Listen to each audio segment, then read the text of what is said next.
أعوذ بالله من الشيطان الرجيم بسم الله الرحمن الرحيم الحمد لله رب العالمين والصلاة والسلام على أشرف المرسلين سيدنا نبينا محمد صلى الله عليه وسلم وعلى آله وأصحابه وعلى جميع الأنبياء والمرسلين ومن تبع بإحسان إلى يوم الدين. أما بعد رب اشرح لي صدري ويسر لي أمري واحلل عقدة من لساني يفقهوا قولي. سبحانك لا علم لنا إلا ما علمتنا إنك أنت العليم الحكيم. Rapidement sur un sujet, de façon bref, il y a deux papas qui sont venus, je suis au service actuellement, et ils m'ont demandé, c'est-à-dire ils étaient en promotion du jeu de Tombola ou Lonato, quelque chose comme ça. Et voilà, ils m'ont fait savoir qu'ils sont en promotion, voilà, ils peuvent te donner une chance de jouer tel nombre de cartes. Si tu gagnes, en ce moment, ils prélèvent le prix que tu allais payer. Si tu ne gagnes pas, en ce moment, qu'est-ce qu'il faut faire? Ils ne te demandent rien. Tout ça là pour encourager les gens à participer. Et là, donc tout ça là, c'est quoi? C'est dans l'optique d'amener les gens à aimer, voilà, ce genre de trucs en fait. Donc moi, je leur ai fait savoir que voilà, ça n'avait rien à voir. Bon, de façon simple, gentille, sérieux, je leur ai dit que nous les musulmans, nous ne participons pas à ces jeux. Voilà, c'est là on est rentré un peu dans l'échange. Et malheureusement, ils me faisaient savoir que c'est comme ça. C'est vrai, il y a d'autres musulmans qui jouent, d'autres musulmans refusent de jouer. Et il dit ceux qui jouent, il y a un jour un frère qui lui a dit que c'est comme ça. Un jour on a interrogé au prophète Muhammad sallallahu alayhi wa sallam sur le jeu de hasard. Et le prophète sallallahu alayhi wa sallam a dit que parmi le jeu de hasard, il y a un bien dedans et il y a un mal aussi dedans. Mais que le mal domine le bien. Donc, ce pourquoi eux se basent pour jouer, c'est qu'il y a un bien aussi dedans. Et alhamdulillah, là maintenant moi je vais rentrer en contact. Je vais lui dire que c'est une mauvaise interprétation du verset. C'est vrai que Allah dit il y a un bien et puis il y a un mal. Ok?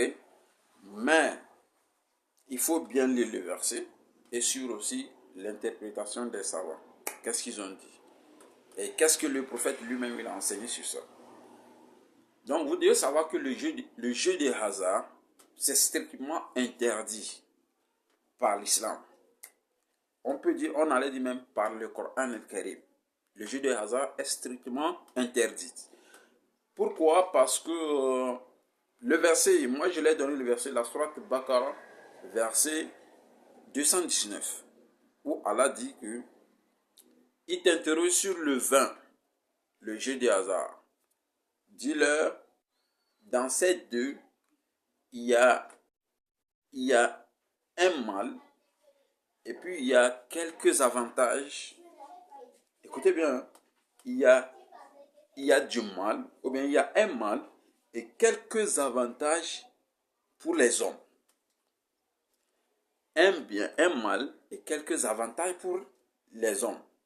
Mais, quand on dit mais, ça veut dire que ce qui va suivre là, normalement c'est ce qui doit être l'option à prendre.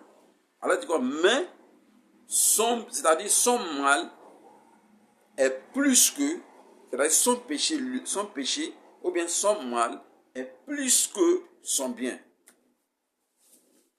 Son mal est plus que son bien.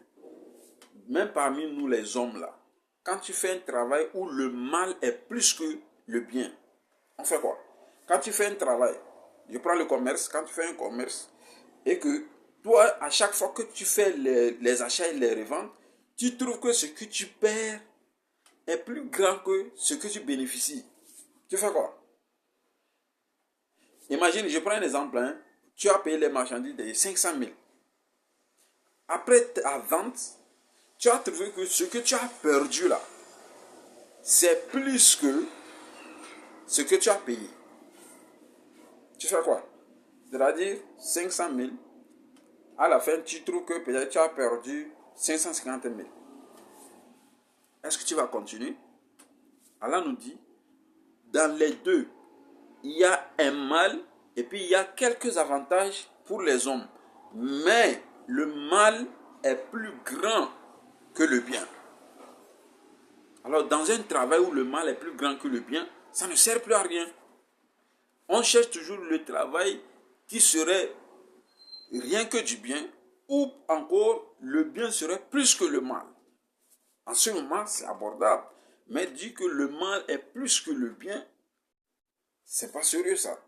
Si tu vas manger une nourriture où ça va te causer de problèmes plus que du bien, le mieux c'est de laisser. C'est de laisser. Et ce qui est bizarre, nous savons tous et tous que l'homme, l'être humain, cherche toujours que le bien. Ce qui est meilleur. On ne cherche pas ce qui n'est pas meilleur. On ne cherche pas le moins bon. On cherche toujours ce qui est bon. Donc quand Allah nous dit que son mal est plus grand que son bien, ça veut dire que on doit laisser.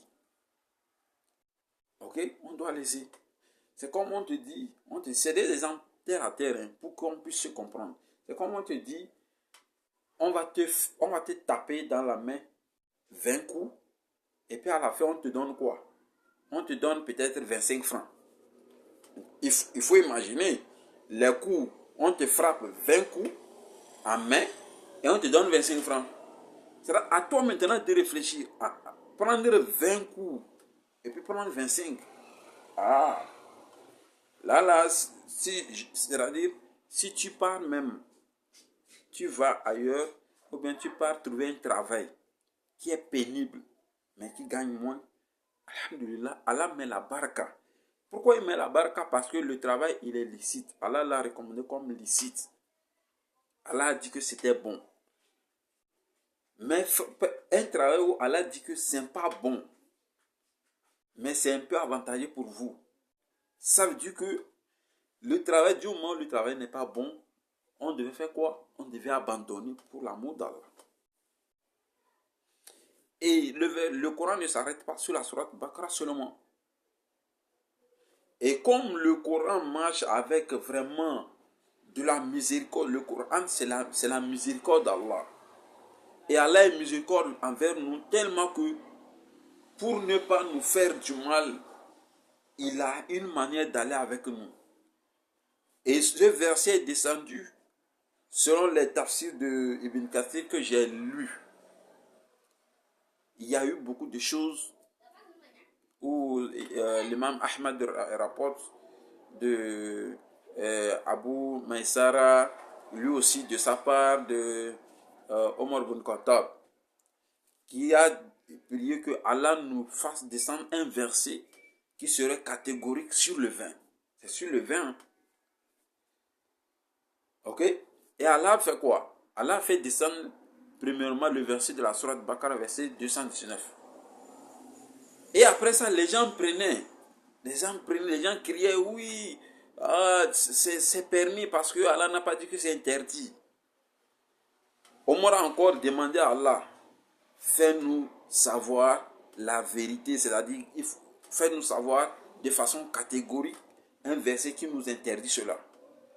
Allah a fait descendre la sourate Nisa, verset 43, qui dit que si vous buvez, c'est le temps que vous êtes ivre, parce que il y a un, comment on appelle, il y a un gars, lui qui avait bu, il était saoul et il est parti prier.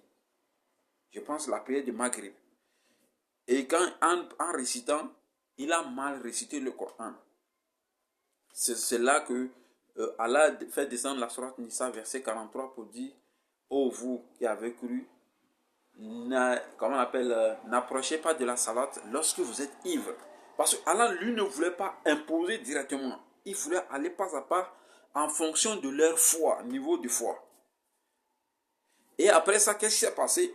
Les gens ont fait quoi? Les gens ont commencé par boire, mais de façon, voilà.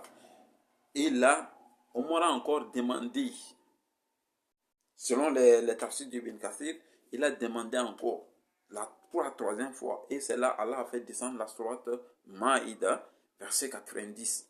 Ô vous qui avez cru, le vin, le jeu des hasards, les pierres dressées, les feuilles de divination ne sont que œuvres du diable.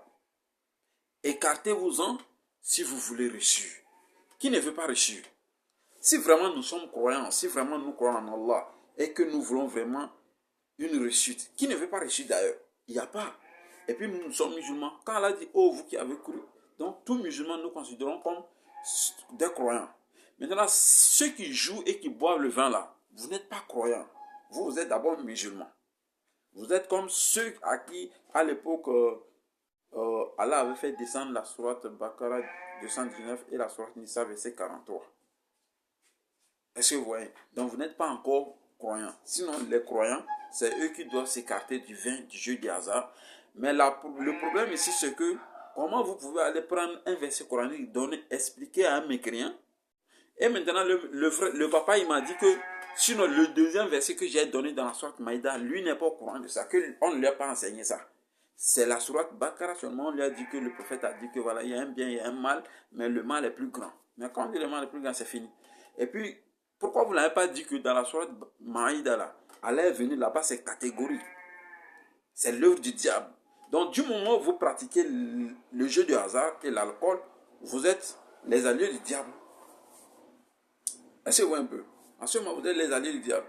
Parce que Allah, il est plus que clair. Il est plus que clair. Donc, Allah est plus que clair. Celui qui veut qu'il choisisse la bonne direction, celui qui ne veut pas, mais n'essayez pas d'égarer les gens sur le droit chemin, sincèrement. C'est pourquoi Allah nous dit Inna alladhina amanu yuqatilu fi sabilillah walladhina kafaru yuqatilu fi sabili taghut. Là, ceux qui ont cru, les croyants, eux, ils luttent dans le sentier d'Allah. Mais ceux qui ne croient pas, eux, ils luttent dans le sentier du diable. Et ils sont les alliés du diable. Qu'Allah nous en préserve, qu'Allah nous donne la bonne compréhension. Wassalamu alaikum wa rahmatullah wa barakatuh.